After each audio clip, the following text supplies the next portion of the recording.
वो जब वो मुनाफिक उसने इल्जाम लगाने की कोशिश की अम्मा आयशा सिद्दीक़ा रज़ी अल्लाह ताला अन्हा पर, अल्लाह के नबी भी परेशान हो गए, मोहम्मदुर रसूलुल्लाह भी परेशान हो गए।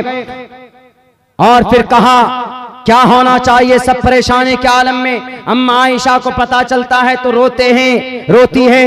तो उसके बाद अल्लाह तबारक व तआला ने इस दुनिया पर आसमान से अम्मा आयशा की बरात का, उनकी पाकीज़गी का ऐलान करते हैं। और याद रखो आरएसएस वालों, याद रखो कर्नाटका के शराबी नौजवानों, आप बहक गए हो। आप जितने भी इल्जामात लगाओ, आप जितने भी एतराज़ात करो, हमें कभी उम्मीद है कि अल्लाह तबारक व तआला आपको समझ देगा और आपके ज़हनों से, दिलो दिमाग से इन तमाम गलत फहमियों का इज़ाला करेगा इंशाअल्लाह तबारक व तआला। इसलिए कि इतिहास गवाह है, अम्मा आयशा के ऊपर जब इल्जाम लगता है, तुहमत लगाया जाता है, तो अल्लाह तबारक व तआला के तरफ से जिब्राइल का ऑर्डर होता है, जिब्राइल यहाँ पर बैठे हुए हो, वो देखो आयशा के ऊपर इल्जाम लगाया जा रहा है। हजरत आयशा सिद्दीक़ा रज़ी अल्लाह ताला अन्हा की बारात में और उनकी पाकीज़गी के लिए अल्लाह तबारक व तआला ने जिब्राइल अमीन को भेजा है और उनकी बारात का ऐलान किया गया है। दुनिया वालों नहीं मानते हो, मानना पड़ेगा, इसलिए कि कुरान सच्चा, हमारे नबी सच्चे, हमारी शरीयत सच्ची, किसी चीज के अंदर जर्रा बराबर कोई भी कमी बेशी नहीं है। तुम सही नहीं हो, तुम झूठे हो, झूठा दावा करते हो, राम जी का नाम तो लेते हो लेकिन रामचंद्र जी की सीरत और इनकी किरदार और कैरेक्टर को अपनाए हुए नहीं हो। हम मुसलमान अल्हम्दुलिल्लाह, कुरान में अल्लाह तबारक व तआला ने कहा कि तुम अपने नबी को आखिरी नबी मानो। आज कोई भी मुसलमान ऐसा नहीं होगा, जो मुसलमान होगा सच्चा मुसलमान तो वह नबी को आखिरी नबी मानेगा, क्योंकि यह कुरान का ऑर्डर है। मा काना मुहम्मदुन अबा अहदिम मिन रिजालिकुम वलाकिन रसूलुल्लाह व खातमन नबिय्यीन। हम अमल करते हैं, तुम अमल नहीं करते, इसलिए कि तुम्हारे कुरान के अंदर अंतिम महर्षि का जो जिक्र है, उन अंतिम महर्षि के ऊपर जो श्लोक मौजूद हैं, तुम उनको नहीं मानते हो। लिंकिछदी शिखाहिना सिमशरुधारी सदूषका उच्चलापि सर्वभक्षी भविष्यति जनूमम अस्मल्लाम इल्ले मित्रा वरुणा दिव्यानि धत्तः इल्लल्ले वरुणो मित्रस्तेजस कामया होतार भिंदरो अल्लबूक मैककम अदल्लबूक निखादकम। तुम नहीं मानते हो, इन मंत्रों के अंदर, इन श्लोक के अंदर तुम्हारे अंतिम महर्षि का जिक्र है, क्यों नहीं मानते हो? हमारा जुर्म क्या है? हम नबी के पैगाम को लेकर आगे बढ़ते हैं। हमारे नबी ने कहा साफ लफ्जों में, नबी की जुबानी अल्लाह तबारक व तआला ने कहलवाया कि ये नबी जो शरीयत लेकर जा रहे हैं, यह आखिरी फाइनल शरीयत है, इसमें कोई कमी बेशी नहीं हो सकती। अल-यौम अकमलतु लकुम दीनकुम व अतममतु अलैकुम निअमती व रज़ीतु लकुम अल-इस्लाम दीना। हम मर जाएंगे लेकिन कुरान को, आखिरी नबी का अकीदा हमारे सीने से जुदा नहीं हो सकता है, क्योंकि कुरान का फरमान है।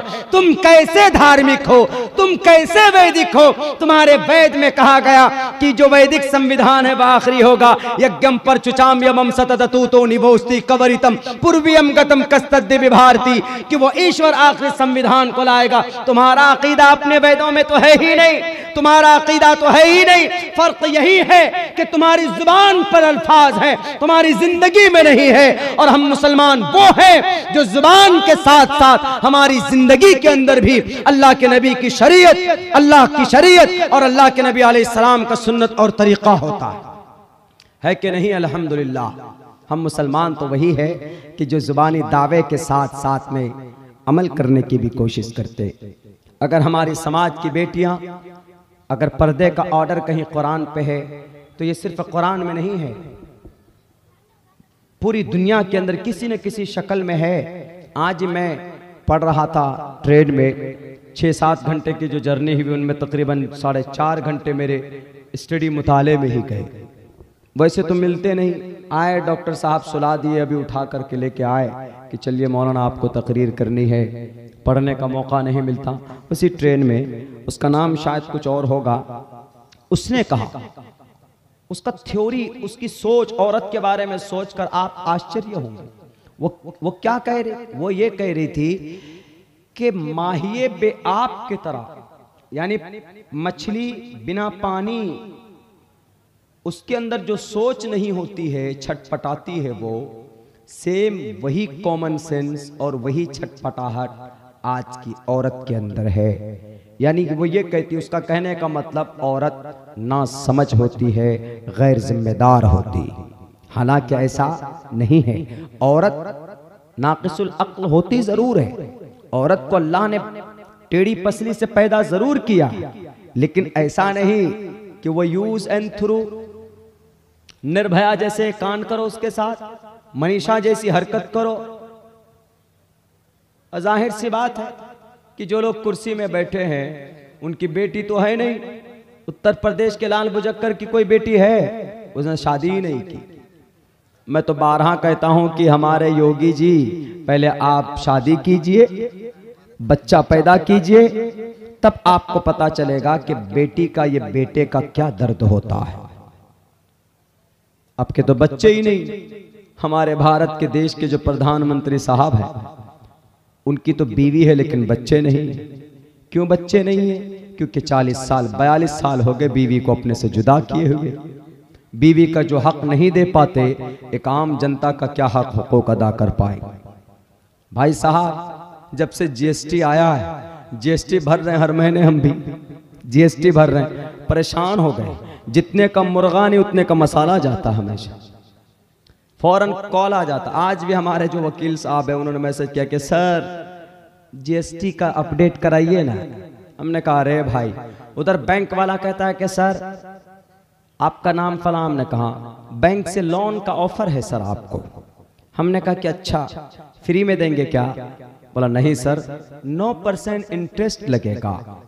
हमने कहा अभी तो बहुत प्यार से बोल रहे हैं कि सर बैंक का लोन का ऑफर आया है, लोन का ऑफर है, 10% 9% इंटरेस्ट है, ले लीजिए। जब दे देंगे, एक आध किस्ती नहीं देंगे, जब सूद का कारोबार होता है लोन में। हमने कहा जब नहीं देंगे तो आपकी यही जुबान बदल जाएगी। क्या कहेंगे? अरे सर आपने अभी तक किस्ती क्यों नहीं जमा किया? हिम्मत नहीं थी तो पैसा क्यों लिया? ये वो फला दिमाग का। एक रिलेशन हमारा बैंक वाले से चल रहा है छोटी सी अमाउंट क्रेडिट कार्ड का। हमको फोन करके क्या कहता है, सर आप पैसा पेमेंट नहीं कीजिएगा तो 1 घंटे के अंदर लीगल सेल आपके घर के बाहर पहुंच जाए। हमने कहा पहुंच जाओ, घर देखा हुआ है मेरा तुमको? डराते ऐसे। आखिर में क्या बोलता है, जब हिम्मत नहीं थी तो क्यों लिए क्रेडिट का, क्यों खर्चा किया? हमने कहा अच्छा आपका पैसा, आपका पैसा, आपका पैसा गांधी वाला पैसा, हमारा वाला पैसा कौन? 500,000 का नोट जो नोटबंदी में खत्म हो गया। हमने कहा हमने जो 1,20,000 का इन्वेस्टमेंट किया था, हमारा पॉलिसी नंबर फला फला फला, 2 पॉलिसी 60,000 रुपए की, वो जो पॉलिसी हमारी मालूम नहीं था हमको। जब मालूम चला तो हमने बंद कर दिया उसको। जब शरिया एतबार से जब उसकी तफ्तीश की कि नहीं भाई ये सूदी कारोबार है, बंद कर दिया।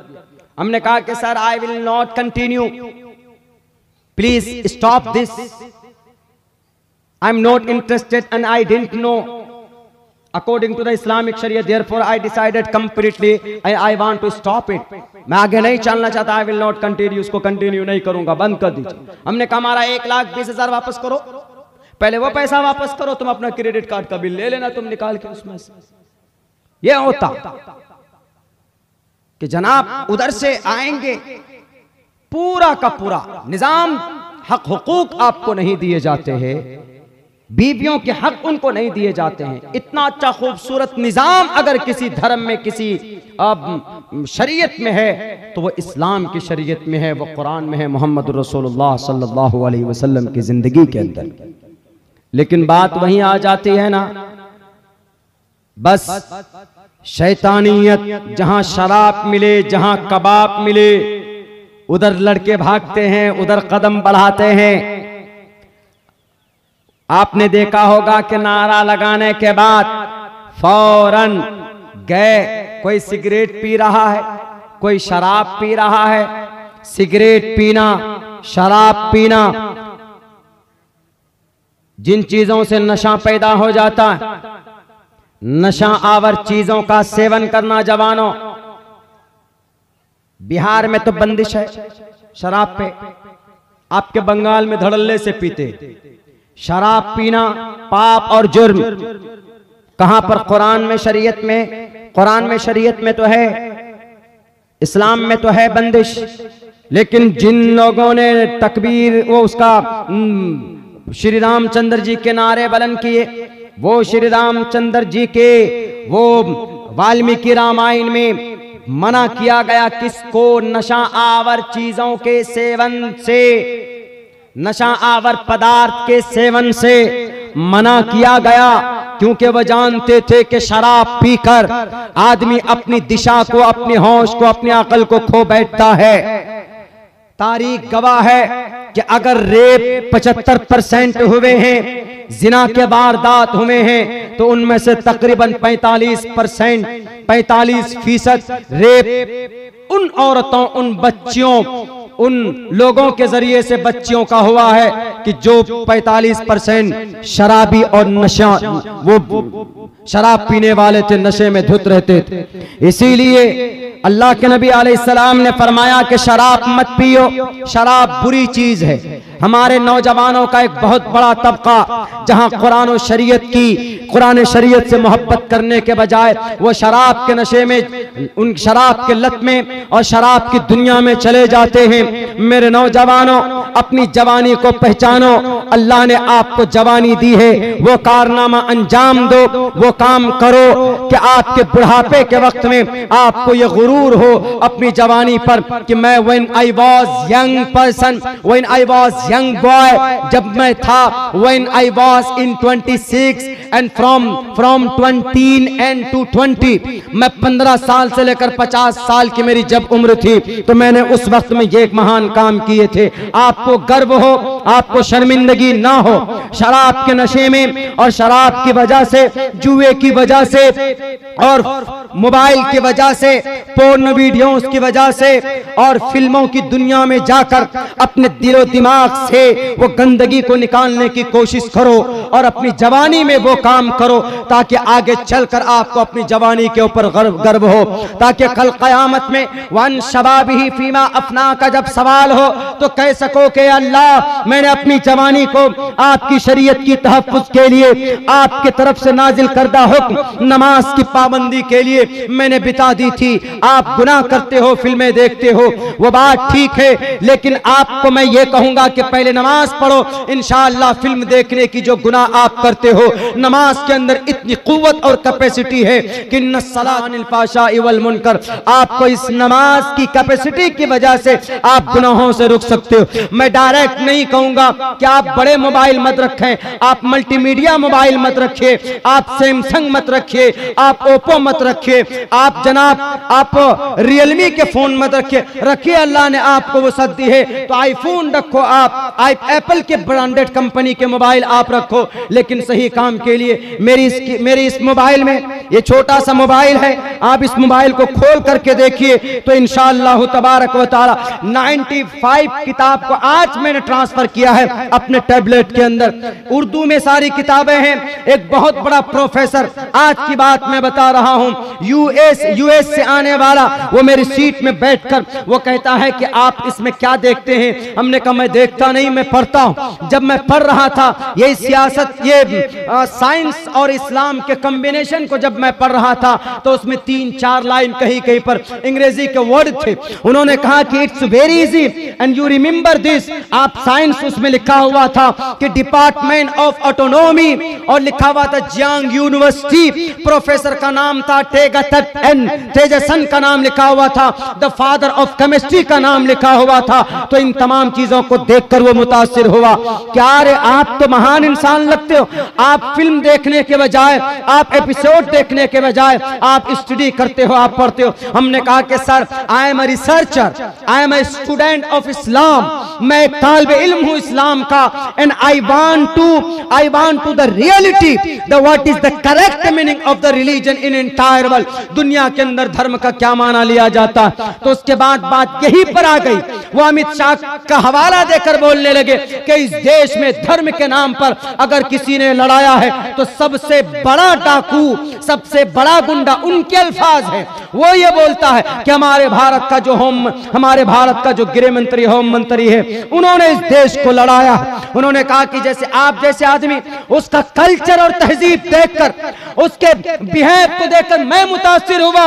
मैंने चाय पीकर जो मैंने कप अपने सामने में रखे थे, आपका जो इंटरसिटी आता 2 बोगी उसमें सीसी होते, यानी उसमें 2 बोगी सीसी चेयर के होते हैं, आप चेयर काट के होते हैं और एसी का होता है, और सामने वाली कुर्सी के उसमें एक छोटी सी पॉकेट होती। वहां हमने चाय पीकर और बिस्किट खाकर हमने जो वो उनमें जो वेस्ट पेपर रखे वहां पे, जब वो आया लेने के लिए, क्लीनर आया लेने के लिए, तो मुझे नहीं हाथ लगाने दिया, वो खुद से उठाकर एक मॉडर्न जमाने का इंसान, उनके अंदर किरदार नबूवत, उनके अंदर सुन्नते रसूलुल्लाह की वो झलक नजर आई। उन्होंने कहा कि सर प्लीज आप रहिए, मैं उठा कर देता हूं। उठा करके दिया और बिस्किट वाला डब्बा भी उठा कर दे रहा था, तो उसने बोला sir I am very sorry. बताइए ये किरदार, ये कल्चर उनके अंदर कहां से आया? पूरे रास्ता हम लोग बात करते हुए आए, हमको इतना सुकून महसूस हुआ उस आदमी से मिलकर। सिर्फ उसकी दाढ़ी और मूछें नहीं थी, दाढ़ी मूछ सफा एकदम बिल्कुल यंग लग रहा था। मेरे ख्याल से 65 साल का आदमी होगा। वो स्टोर मैनेजर है यूएस के अंदर, आज के बात मैं कह रहा हूं। इतना खूबसूरत मिजाज उनका मुझे लगा, और सबसे ज्यादा जो वो इंप्रेस हुआ कि आपके पास मोबाइल है, टैब है, और सफर में आदमी फिल्में देखते हैं, आप फिल्म देखने के बजाय आप अपने टैब को, मैं देख रहा हूं कि आप सो भी गए तब भी आपके टैब में वो चीज बिल्कुल सामने थी, और आप सोए अब उठकर फिर पढ़ रहे हैं। और पिछले 3.5 घंटे से मैं देख रहा हूं कि आप स्टडी करे जा रहे हैं, स्टडी करे जा रहे हैं, पढ़े जा रहे हैं, पढ़े जा रहे हैं। जब आप अच्छा करते हैं तो जो दुश्मन होते हैं ना, वो भी आपके करीब होते हैं। हमने बहुत ज़माने में, किसी ज़माने में हमने एक बात बताई थी, कारगुजारी सुनाई थी आप लोगों को मोहन भागवत जी का। सेम यही तरीका, इसी तरह का। वहां तो हमारे तरफ से कुछ हुआ था, लेकिन वही चीज आज भी अच्छे लोग बाकी है, आज भी अच्छे लोग बाकी है। वो तो कुछ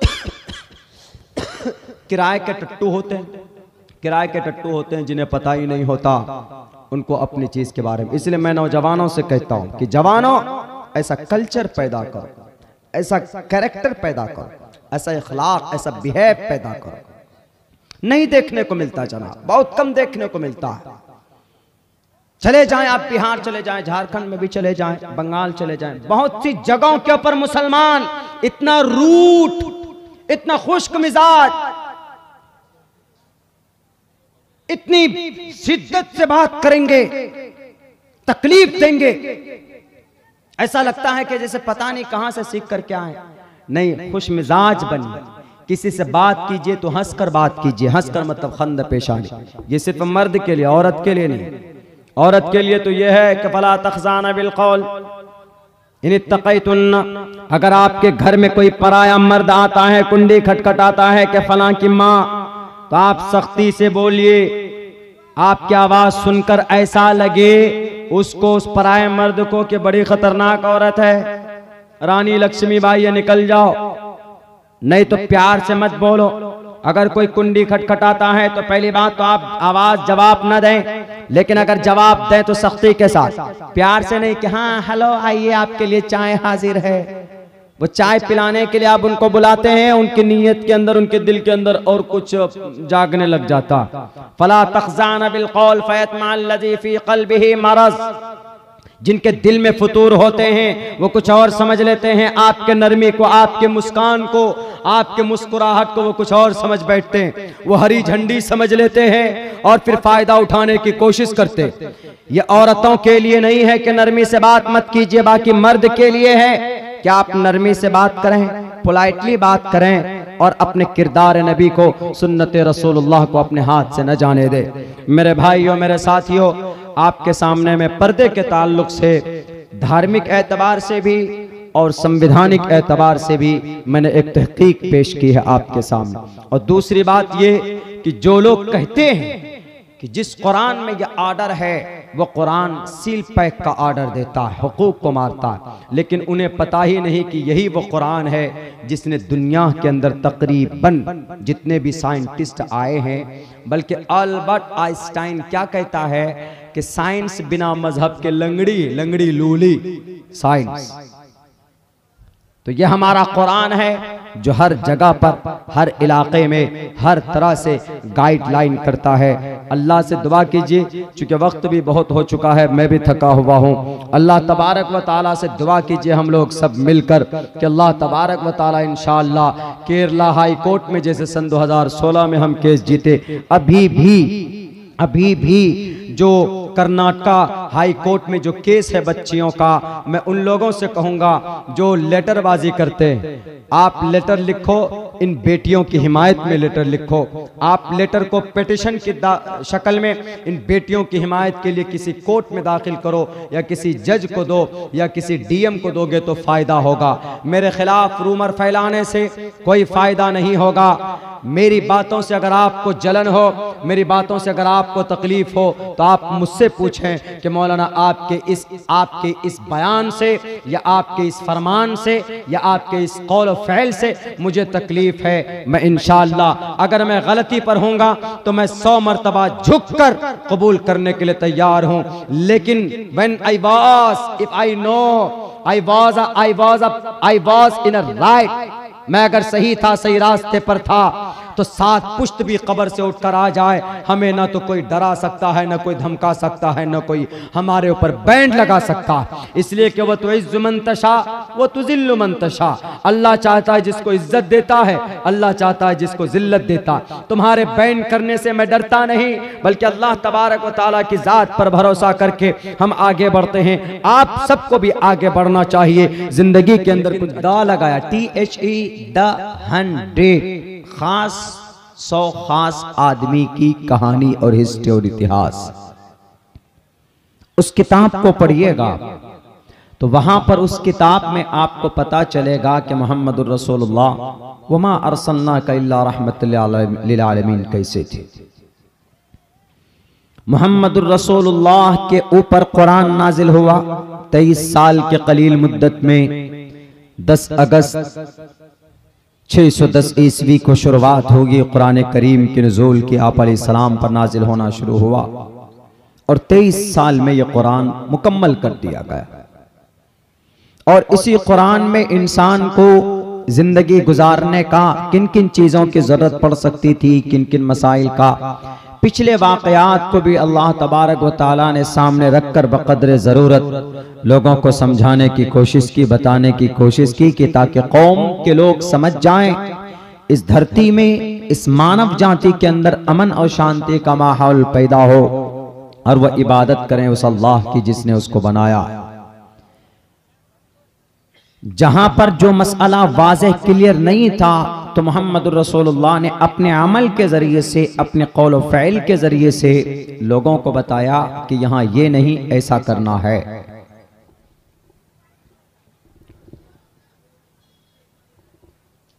तो मोहम्मद रसूलुल्लाह सल्लल्लाहु अलैहि वसल्लम के ऊपर कुरान का नुज़ूल होता है।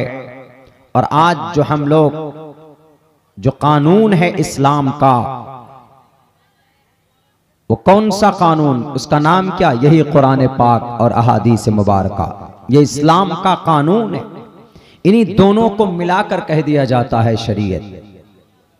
शरीयत मीन्स मेथड एंड तरीका, रास्ता, अल्लाह तक पहुंचने का रास्ता शरीयत। शरीयत का मतलब कुरान और सुन्नत, कुरान और शरीयत, उसी को कहा जाता।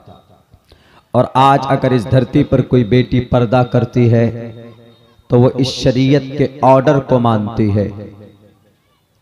अगर आज इस धरती पर कोई मुसलमान नमाज पढ़ता है तो वो इसी शरीयत के ऑर्डर को मानता है, मतलब अल्लाह के हुक्म को मानने की कोशिश करता है। अगर इस धरती पर कोई ज़कात देता है तो उसका मतलब अल्लाह का फरमान। अगर इस धरती पर कोई हज करने पहुंचता है तो गोया कि वो इस शरीयत के हुक्म को सामने रखकर अल्लाह के हुक्म को पूरा करने की कोशिश कर रहा। रोजा रखता है तो अल्लाह के फरमान को मुकम्मल करने की कोशिश करता है। बस ये और कुछ नहीं। इसके अलावा किसी मुसलमान का यह मकसद नहीं है कि मैं नमाज पढ़ूंगा तो मैं बहुत बड़ा मालदार हो जाऊंगा, मैं हज करने जाऊंगा तो मैं भारत का पीएम बन जाऊंगा, मैं अगर ज़कात दूंगा तो मैं अपने गांव का सरपंच या मुखिया या प्रधान बन जाऊंगा, यह मकसद नहीं होते। It's only the command by the Quran for the people and Muslim people, मुसलमानों के लिए, for the believing man and women, मोमिन मर्द औरत के लिए, और कुछ मकसद नहीं। और ये शरीयत ये अल्लाह तबारक व तआला की तरफ से हम सब के लिए रहमत है, रहमत। मोहम्मद रसूलुल्लाह क्या है? एक इंसान, एक शख्सियत। मर्तबा कैसे बढ़ा? अल्लाह तबारक व तआला ने उनको मुंतखब किया, नबूवत के लिए मुंतखब किया, कुरान दिया और पूरी दुनिया के लिए नबी बनाकर भेजा। आज दुनिया के लोग समझते नहीं हैं, मानते नहीं हैं, जानते नहीं हैं, तो एतराज दर एतराज करने लग जाते हैं कि मोहम्मद रसूलुल्लाह ने, देखिए उन्होंने अपनी मर्जी के लिए ऐसा किया और उन्होंने अपने नाम को फेमस करने के लिए ऐसा किया। तरह तरह के इल्जामात लगते हैं। अभी कई रोज से आप लोग भी देख रहे हैं, सुन रहे हैं, हजरात मुकर्रिरीन के जरिए भी सुन रहे हैं, समाअत कर रहे हैं, हिजाब के बारे में, पर्दे के बारे में, और भी टीवी के चैनलों के माध्यम से भी आप लोग देखेंगे कि हर दिन शाम को दंगल मंगल संगल इसी पर होता। हल्ला बोल, सबसे बड़ा सवाल क्या? हिजाब, इसी के ऊपर होता। इसको इतना बड़ा मैटर और मुद्दा बना दिया गया कि लगता है कि ये कोई क्रिमिनल कानून है हिजाब, लगता है कि ये कोई, इसके ऊपर यूएपीए लगना चाहिए, इसके ऊपर एनएसए की पाबंदी होनी चाहिए। इतना बड़ा मैटर और मुद्दा बना दिया गया। But they are not able to understand this situation, this message. वो कोशिश ही नहीं कर रहे हैं कि है क्या, हिजाब क्या है। अगर कोई बेटी अल्लाह अकबर का नारा लगाती है तो अल्लाह अकबर के नारा लगाने से क्या फायदा है? कानूनी एतबार से देखिए, मैं कानून का तालिबे इल्म हूं, कानूनी एतबार से भारत की धरती पर नारा लगाना, अल्लाह अकबर का नारा हो या जय श्री राम का नारा हो या वाहे गुरु का नारा हो या किसी और धार्मिक नारा हो, it is a not crime, ये गुनाह नहीं है, लगा सकते। Freedom to manage religious affairs, Bharat संविधान आर्टिकल 26, हमारे भारत के संविधान का, आईन का दफा नंबर 26 कहता freedom to manage religious affairs, धार्मिक बातों पर अमल करने के लिए हर कोई आजाद। अगर अब्दुल्ला यहां पर बैठकर पूरी रात तकरीर करेगा तो कोई माए का लाल मेरी जुबान को बंद नहीं कर सकता। क्यों? क्योंकि भारत का संविधान हमें इसका परमिशन देता। जबकि हमारे इन बातों से, इन जलसों से किसी को तकलीफ ना हो, किसी को नुकसान पहुंचाने के लिए न किया जाए, मॉरलिटी बरकरार रहे, मॉडेस्टी बरकरार रहे, तो freedom to manage religious affairs, जय श्री राम का नारा लगाओ या आप अल्लाह अकबर का नारा लगाओ, इट्स गिव परमिशन, आपको इजाजत है। Freedom to manage religious affairs, यही अल्फाज हैं संविधान के, आईन के दफा नंबर 26 का। इससे पहले एक दफा फ्रीडम ऑफ कॉन्शियंस, आजादी ज़मीर। आप क्या सोचते हैं? आपको योगी जी, मोदी जी बैंड नहीं लगा सकते कि हाथ कांठी का नौजवान बैठकर कुछ सोच रहा है, अपने गर्लफ्रेंड के बारे में सोच रहा है, तो सीएम योगी जी नहीं मना कर सकते, मोदी जी नहीं मना कर सकते, अमित शाह जी नहीं मना कर सकते, भारत का कोई भी इंसान, नागरिक मना नहीं कर सकता। फ्रीडम ऑफ कॉन्शियंस, आजादी सोच, profession and practice, profession means and practice, ये दो वर्ड। प्रोफेशन का मतलब अल्लाह अकबर का अकीदा, मुहम्मदुर रसूलुल्लाह का अकीदा, कुरान का अकीदा, सहाय सित्ता का अकीदा, बुखारी पढ़ने पढ़ाने का अकीदा, दर्स कुरान का अकीदा, सहाबाए कराम का अकीदा। प्रोफेशन अकीदा। I believe in Allah, there is no God but one God. हम बिलीव करते हैं इस बात पर कि अल्लाह एक है। प्रोफेशन का मतलब हिंदू भाई वो बिलीव करते हैं कि इंद्र वही, मित्रा वही, वरुण वही, विष्णु वही, ब्रह्मा वही, शन्नो वरुणा वही, नमो ब्रह्मणे नमस्ते वायो, ब्रह्मा को नमस्ते करो इसलिए कि वह हवाओं का मालिक है, वह आसमान और जमीन का मालिक है। नमो ब्रह्मणे नमस्ते वायो प्रोफेशन में आता। प्रोफेशन अकीदा। मर्यादा पुरुषोत्तम श्री रामचंद्र जी को वो भगवान ईश्वर मानते, प्रोफेशन मान सकते। हम मना नहीं कर सकते किसी हिंदू भाई को, हम अपने जाती एतबार से उनको रोक नहीं सकते, समझा सकते, बता सकते, हम उनको गाइड कर सकते हैं कि ये सही है ये गलत है, लेकिन हम उनको रोक नहीं सकते, मना नहीं कर सकते।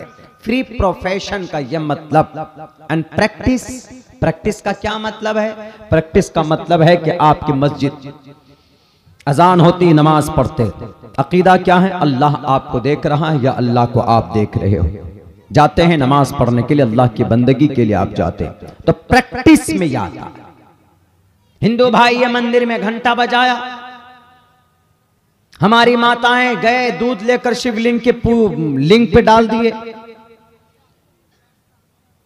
दुर्गा त्योहार आता है शिवरात्रि का,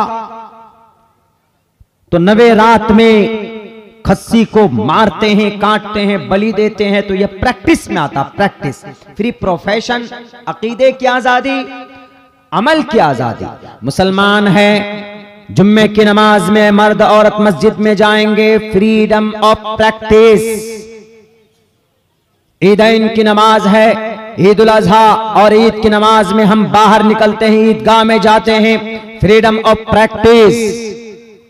कोई रोक नहीं सकता, कोई मना नहीं कर सकता हमें, क्योंकि भारत के संविधान का जब बनाया गया था 26 नवंबर 1949 को, उस वक्त 390 आर्टिकल जो थे उनमें से एक आर्टिकल भारत के संविधान का आर्टिकल नंबर 25 भी था, जिसमें कहा गया था कि freedom of conscience and free profession and practice and propagation of the religion.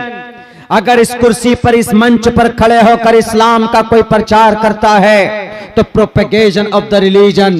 अगर मैं कहता हूं मैं अब्दुल्ला, मैं IAS of Islam, scholar of Islam, the student of इस्लाम हूं, मैं पूरी दयानतदारी के साथ ये बात कहने की कोशिश करूंगा कि लोगों, Islam is the best religion to the world. पूरी दुनिया को चैलेंज करके ये बात अगर अब्दुल्ला बोलता है कि दुनिया का सबसे बेहतरीन मजहब कोई मजहब है तो उस मजहब का नाम इस्लाम है, तो प्रोपेगेशन ऑफ द रिलीजन, ये बोलने का अधिकार हमको कौन देता है? भारत का संविधान देता। प्रोपेगेशन ऑफ द रिलीजन का यही मतलब है। अब बात आती है पर्दे की, हिजाब की। पर्दा और हिजाब, अरे ये रहमत है। क्यों रहमत है? मुहम्मदुर रसूलुल्लाह सल्लल्लाहु अलैहि वसल्लम को अल्लाह तबारक व तआला ने कहा, कुल या अय्युहन नबिय्यु कुल लिअज़वाजिका व बनातिका व निसाइल मुमिनीन युदनीना अलैहिन्ना मिन जलाबिबिहिन्ना। क्या मोहम्मद आप अपने बीवियों को, बेटियों को, मुसलमान औरतों को कहिए कि वह